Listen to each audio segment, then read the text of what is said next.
La historia de la humanidad en general y la historia de la medicina en particular señalan cómo los pueblos y sus médicos, en diferente grado y por diferentes motivos, han revestido a varias enfermedades de señales o propiedades especiales que las han hecho acreedoras de estigmas y exclusiones sociales. Una de estas enfermedades es la lepra. Recuerdo mi niñez y juventud, cuánta tristeza. Mis ojos lloraban y lloraban sin tener remedio. Mi cuerpo tiembla, mi corazón palpita, mis manos sin ser manos sostienen la cruz que me dejó el Señor. Las horas pasan lentamente, mi boca está reseca, mi camino es largo y solitario, pero ya cerca, muy cerca del reino del Señor. El Museo Médico de la Lepra está situado en el edificio Carrasquilla de Agua de Dios, donde cumple funciones históricas de docencia y recordación. Lejos de ser simplemente un lugar de depósito de cosas antiguas, el museo es un organismo vivo que contiene en sí mismo las evidencias de la segregación, el secuestro, los dolores, amarguras y tratos inhumanos padecidos por los enfermos de lepra desde cuando fue declarado Agua de Dios como Lazareto, hasta cuando, gracias al avance de la ciencia y a las luchas incesantes por la recuperación de sus derechos que libraron los enfermos, se logró la abolición del Lazareto en 1961. Sin embargo, a pesar de haber transcurrido más de 50 años desde el momento en que Agua de Dios fuera declarado municipio, tanto los enfermos como sus familiares y el mismo lugar que los alberga continúan siendo víctimas de la discriminación y el repudio porque, infortunadamente, la lepra aún sigue siendo una enfermedad estigmatizada. El edificio Carrasquilla, llamado así en recuerdo y homenaje al investigador Dr. Juan de Dios Carrasquilla, comenzó a construirse en 1919 y fue inaugurado en 1924 como hospital de consulta externa. Posteriormente se utilizó como sede administrativa y por último, a mediados del año 2004, fue abandonado totalmente. Después de lograr conseguir los recursos suficientes, se reinauguró el 31 de enero de 2010. Digna de representación como gerente de esta institución. Allí funcionan el Museo Médico de la Lepra, los fondos documentales y el Archivo Central, además de otras dependencias, considerándose el museo de suma importancia para nuestro país y para el mundo. El museo es el testimonio de cómo los prejuicios y mitos, la ignorancia social, médica y el atraso tecnológico afectaron durante siglos a miles de personas víctimas de la enfermedad de la lepra bajo un concepto que implicaba grave contagiosidad y pérdida de todos sus derechos civiles y gran parte de sus derechos humanos.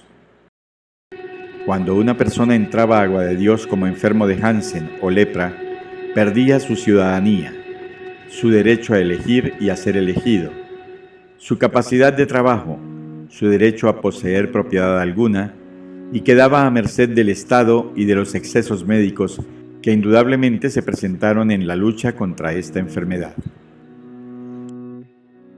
Sus hijos le eran arrebatados.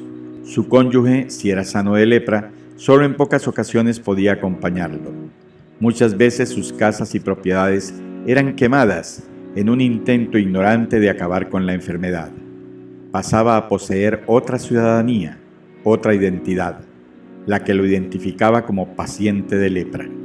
Frecuentemente sufría el abandono por parte de sus familiares, quienes muchas veces le obligaban a cambiarse el apellido para no tener que sufrir también ellos el estigma de la enfermedad. Estas medidas de exclusión y confinamiento dictadas por la ciencia médica indudablemente aumentaron el sufrimiento que tenían las personas afectadas por la lepra. Al sufrimiento generado por la enfermedad se le sumó el generado por la medicina. Solo fue a mediados del siglo pasado cuando los conceptos comenzaron a cambiar y se conoció que la lepra tenía tratamiento, era curable, no era tan contagiosa como se pensaba, y entonces las cercas de alambre, los retenes, las monedas especiales llamadas coscojas, la desinfección de la correspondencia y de las personas, la extradición de los desobedientes hacia otros lazaretos, fueron prácticas que comenzaron a desaparecer.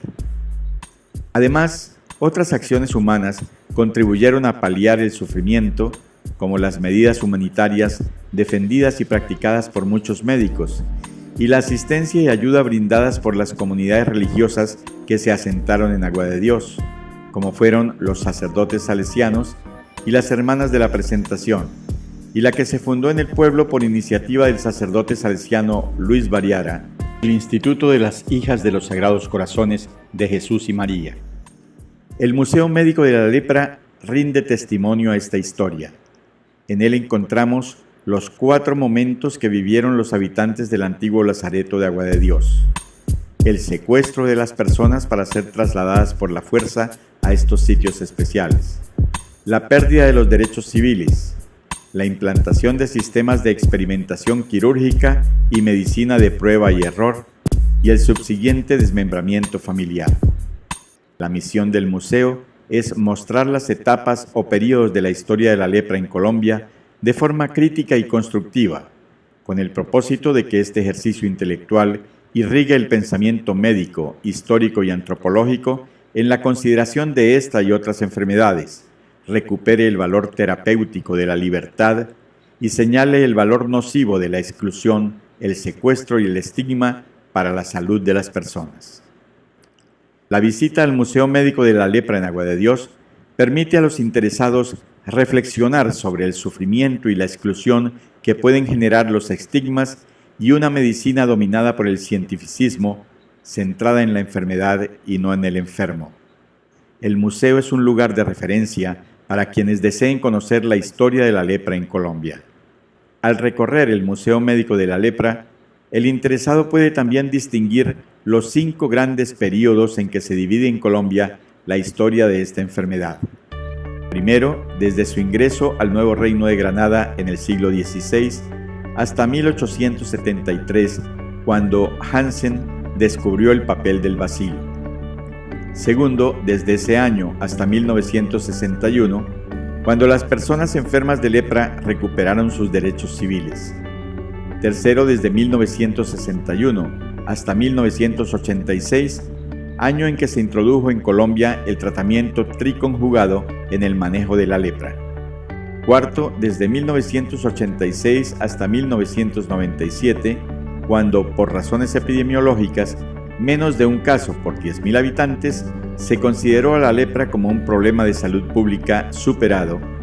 Y quinto, desde 1997 hasta el presente, cuando, si bien la lepra no es considerada como un problema de salud pública, ella se sigue presentando en el país y existe una conciencia entre los afectados, sus consanguíneos y el personal médico de la persistencia de estigmas y prejuicios. Los invitamos a visitar el Museo Médico de la Lepra en Agua de Dios.